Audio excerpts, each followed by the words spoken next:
Good morning everyone. Class 7th Progressive Math. Check your progress और exercise 1.2 is given here. और इस exercise में properties of addition दी गई हैं या प्रॉपर्टीज़ ऑफ एडिशन से रिलेटेड क्वेश्चंस दिए गए हैं। तो प्रॉपर्टीज़ ऑफ एडिशन के कुछ प्रॉपर्टीज़ आपको बता दी जा रही हैं। एट फर्स्ट में दिया गया है closure property of addition, a plus B equal C, यानी दो इंटीजर्स को ऐड करने पर थर्ड इंटीजर हमें मिलता ही मिलता है। a प्लस बी लिखिए या b प्लस a लिखिए, c आएगा, यानी एक थर्ड इंटीजर आपको मिलेगा दो इंटीजर को ऐड करने के बाद। नेक्स्ट इंटीजर है प्रॉपर्टी है commutative property of addition.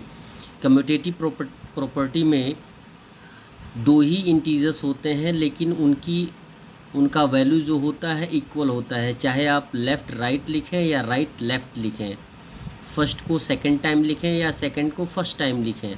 a plus B equal B plus A, यानी दोनों को ऐड करेंगे दोनों साइड से तो इक्वल आएगा, यानी a plus B equal B plus A या b plus A equal a plus B, इसको हम ऐसे भी लिख सकते हैं।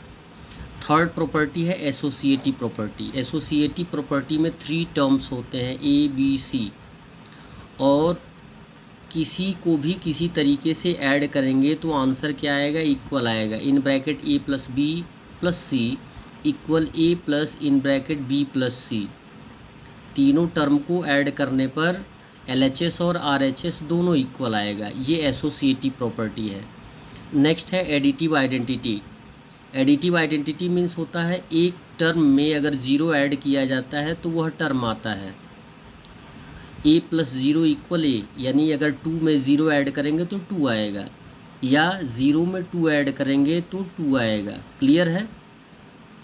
फिर दिया गया है लास्ट प्रॉपर्टी है एडिटिव इन्वर्स। एडिटिव इन्वर्स का मीन्स होता है ज़ीरो फाइंड आउट करना होता है। वैल्यू क्या होता है, ज़ीरो। एक पॉजिटिव होता है एक निगेटिव होता है, जिसका वैल्यू अगर ऐड करते हैं तो क्या आना चाहिए, ज़ीरो आना चाहिए।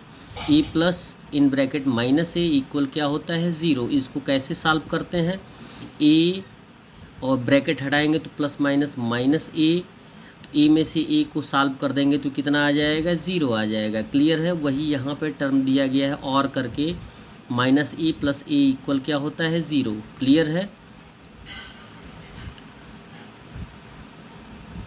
और फिर उसके बाद प्रॉपर्टीज़ ऑफ सब्ट्रैक्शन की बात आती है। तो क्लोजर प्रॉपर्टी होता है a minus B equal C, यानी किसी भी एक इंटीज़र में से दूसरे इंटीज़र को माइनस करने पर आंसर थर्ड इंटीज़र आता ही आता है। अब हम चलते हैं क्वेश्चन नंबर 1 पे। Use associative property to simplify. आप एसोसिएटिव प्रॉपर्टी का यूज़ करके सिंप्लीफाई करिए। ए में दिया गया है 4 टर्म्स दिए गए हैं।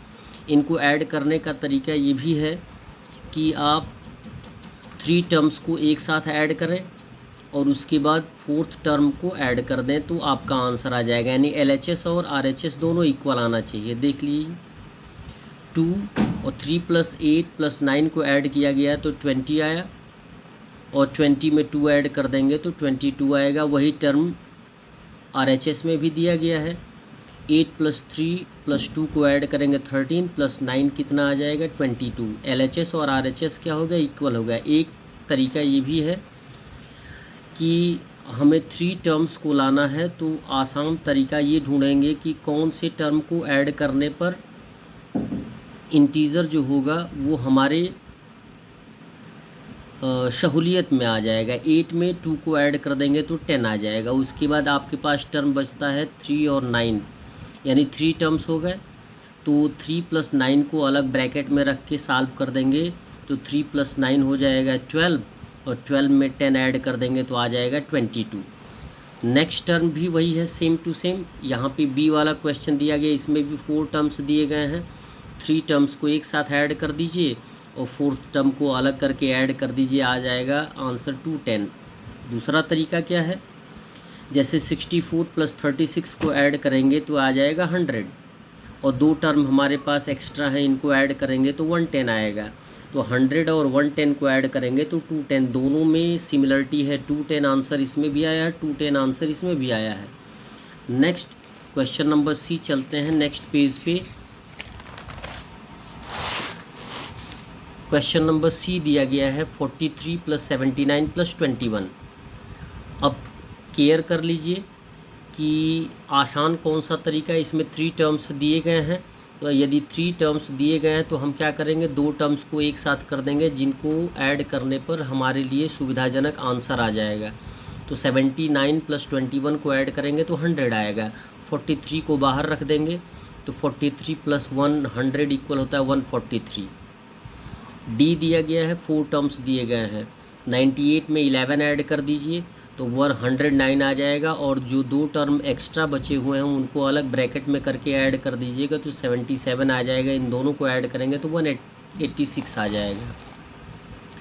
ई दिया गया 3 टर्म्स है, और 3 टर्म्स में आप किसको किसको ऐड करेंगे ये क्लियर हो जाइए। 125 सेपरेट रख दीजिए, 75 + 25 को एक साथ रख दीजिए, आंसर आ जाएगा 100। ऐड करने में हमें आसानी हो जाएगी। 100 + 100 200 + 25 225 आंसर आ जाएगा।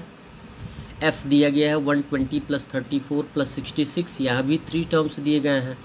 तो अब आपको क्या करना है, ये सर्च करना है कि किन 2 नंबरों को ऐड करने पर आसान सा आंसर आ जाएगा। तो 120 को सेपरेट रखेंगे, 34 + 66 क्या होता है 100 आता है, यानी 120 + 100 हो जाएगा 220। क्वेश्चन नंबर 2 दिया जा रहा है fill in the blanks. Fill in the blanks में 2 टर्म दिए गए हैं, 2 टर्म दिए गए हैं, यानी इक्वलिटी आपको फाइंड आउट करनी है। तो जो लेफ़्ट एंड राइट 2 टर्म अगर दिए गए होंगे तो जो टर्म आपको लेफ़्ट या राइट ब्लैंक में नहीं फिलअप होगा उसको हमें फिलअप कर देना है। यहाँ देखिए क्या दिया गया है, लेफ़्ट टर्म में केवल a+ दिया गया है, और राइट टर्म में क्या दिया गया, b + a दिया गया है।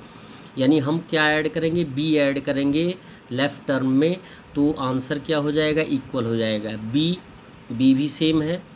लेफ़्ट टर्म में 2 टर्म दिए गए हैं और राइट टर्म में सिंगल टर्म दिया गया है। तो हम क्या करेंगे, जो 2 टर्म दिए गए उनमें से जो हम नहीं लिख पाए हैं उनको हम फिलअप कर देंगे। यहाँ भी वही है, सेम टू सेम, -7 -a, और यहाँ पे केवल -7 दिया है तो यहाँ -a फिलअप कर देंगे। -75 + 86 यहाँ पे फिलअप करने के लिए दिया गया है, ब्लैंक दिया गया है। और राइट टर्म में 2 टर्म दिए गए हैं, यानी RHS में क्या दिए गए, 2 टर्म 86 और -75। -75 ऑलरेडी है तो जो टर्म बच जाएगा उसको हम लिख लेंगे 86। ई दिया गया है L + M - N। अब हमें क्या करना है, इसको सॉल्व करना है, इक्वलिटी शो करनी है। इक्वलिटी शो करनी है तो आप दिखा सकते हैं किसको किसको फिलअप किया गया है। इसमें L है, इसमें L नहीं है तो L फिलअप कर देंगे, इसमें N नहीं है तो N फिलअप कर देंगे। 65 + -44 यहाँ पर भी देख सकते हैं, -44 + 65। तो RHS में 2 टर्म दिए गए हैं, तो LHS में सिंगल टर्म जो नहीं दिया गया है उसे हम क्या कर देंगे, फिलअप कर देंगे। That's all. आप वीडियो को लाइक करें और चैनल को सब्सक्राइब करें। धन्यवाद।